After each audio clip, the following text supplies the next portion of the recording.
Hello friends, welcome to law की दुनिया। तो आज हम जानेंगे कि रेंट एग्रीमेंट क्या होता है, कैसे बनता है और क्या इम्पोर्टेंट पॉइंट्स है जो हमें इसके बारे में ध्यान रखने चाहिए। तो आइए चलते हैं। तो पहले मैं बताती हूँ कि रेंट एग्रीमेंट क्या होता है।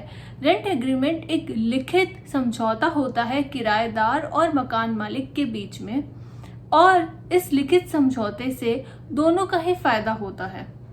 आगे के फ्यूचर के लिए कोई भी एक दूसरे पर नाम नहीं मढ़ सकता।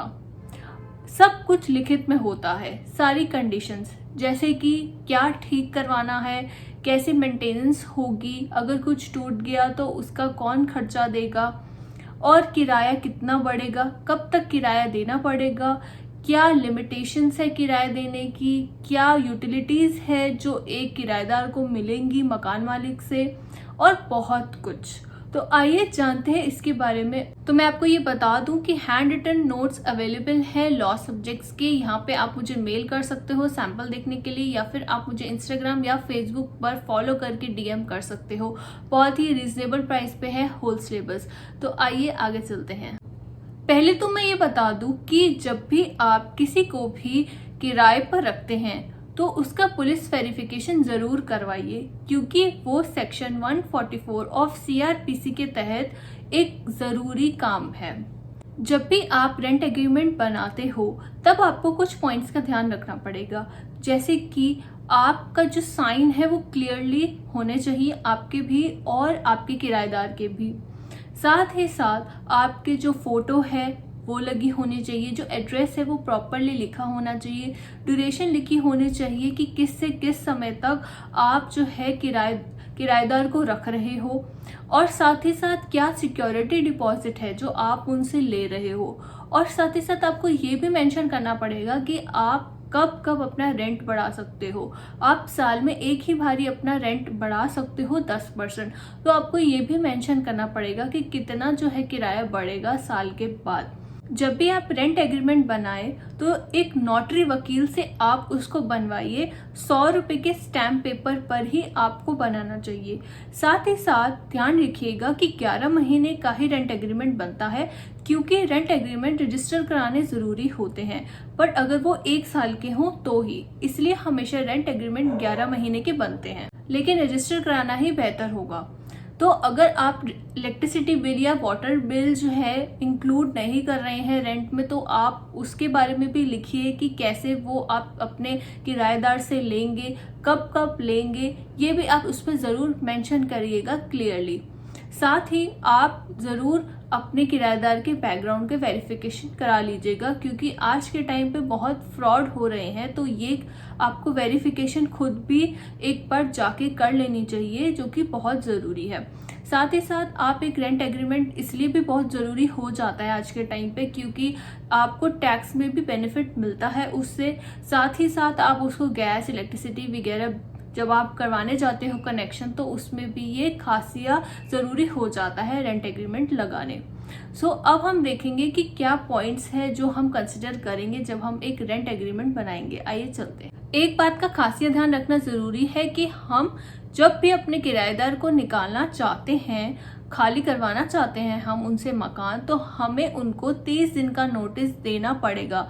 हम ये नहीं कर सकते कि आप इमीडिएटली निकल जाइए या कुछ, हमें नोटिस देना पड़ता है। साथ ही साथ हम जब भी एग्रीमेंट बनाए तो हम उसमें पूरी प्रॉपर्टी का प्रॉपर डिस्क्रिप्शन लिखें कि हम क्या क्या यूटिलिटीज दे रहे हैं अपने किराएदार को, और उसकी मेंटेनेंस कौन करवाएगा। साल में एक बार जो मकान मालिक है उसको पेंटिंग और थोड़ी बहुत मेंटेनेंस ही करवानी पड़ती है। बाकी अगर कुछ भी तोड़फोड़ होती है तो वो एक किराएदार ही उसका खर्चा भरता है। ये सारी जो है आप कंडीशंस लिखित में ज़रूर याद रखिएगा जब भी आप रेंट एग्रीमेंट बनाएं। तो आइए आगे चलते हैं और देखते हैं कैसे हम बनाएं। आप मेरे टेलीग्राम ग्रुप को ज्वाइन कर सकते हो, उसमें आपको फ्री लॉ नोट्स मिल जाएंगे जो भी मैं आपको प्रोवाइड कर सकती हूँ। MCQs, आपको करंट अफेयर्स, सब कुछ वहाँ पर मिल जाएगा, तो इसे ज़रूर ज्वाइन करिएगा। लॉ की दुनिया मेरे ग्रुप का नाम है। तो अब चलते हैं और देखते हैं रेजिडेंशियल रेंटल लीज एग्रीमेंट। ये एग्जांपल के तौर पे मैंने बताया है आपको, एक आउटलाइन मैंने बनाई है कि क्या क्या आप इंक्लूड कर सकते हो जब भी आप एक रेंट एग्रीमेंट बनाओ। तो आइए चलते हैं, अब पढ़ते हैं क्या लिखा है। This lease agreement is made as of this by and between. तो मतलब हम प्रॉपर, जैसे मैंने आपको बताया था कि हमें नाम लिखना है पार्टीज का, दोनों पार्टीज का, और प्रॉपर उनके जो आईडीज है, जैसे आधार कार्ड है, उनकी फोटो है, आईडी है, पहले वो क्या काम करते थे, अब क्या काम करते हैं, तो हमें पूरी जानकारी लेनी चाहिए। और जो है प्रॉपर डिटेल्स भी हमको अटैच करनी चाहिए, प्रॉपर साइन विजिबल होने चाहिए, एड्रेस भी प्रॉपर तरीके से लिखा होना चाहिए, और पुलिस की वेरिफिकेशन भी होनी चाहिए। तो यहाँ पर पार्टीज लिखी है, और सबसे इम्पॉर्टेंट जो चीज़ हमें याद रखनी है कि यहाँ पर हमें विटनेस जो है वो लाने पड़ेंगे, क्योंकि हमें ये दिखाना है कि ये बिल्कुल सही है, लीगल तरीके से किया गया है एग्रीमेंट, और जब भी कुछ गलत होगा तो वो विटनेस जो है वो कोर्ट में आकर अपना बयान भी दे सकते हैं, इसलिए 2 विटनेस के साइन भी लगते हैं।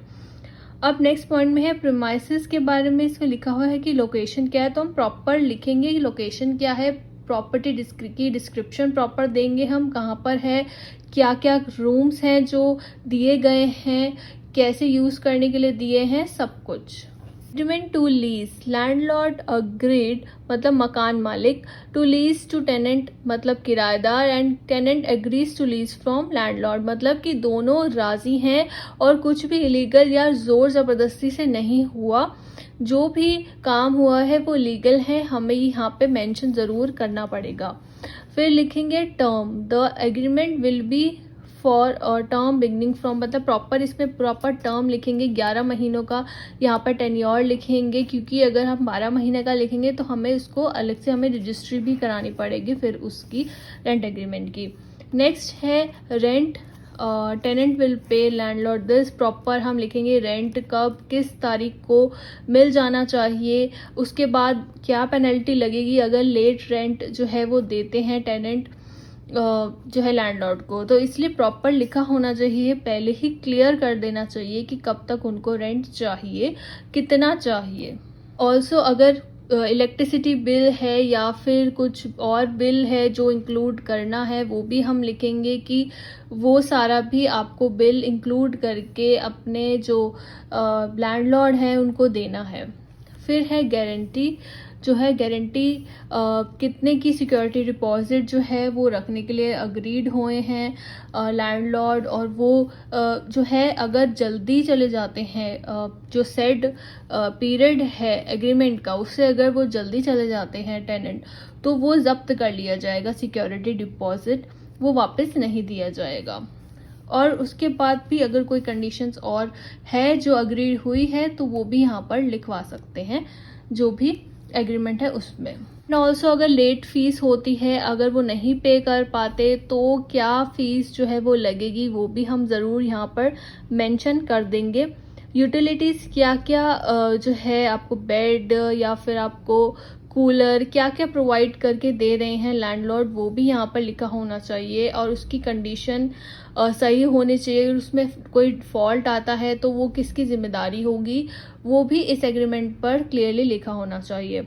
नेक्स्ट है सिक्योरिटी डिपॉजिट कितना होगा, कैसे दिया जाएगा, क्या अगर कुछ अगर पहले छोड़ के चले जाते हैं तो क्या होगा, सब कुछ कंडीशंस जो आपस में वो लोग डिसाइड करेंगे वो यहाँ पर लिख दी जाएगी। तो आज के लिए बस इतना ही।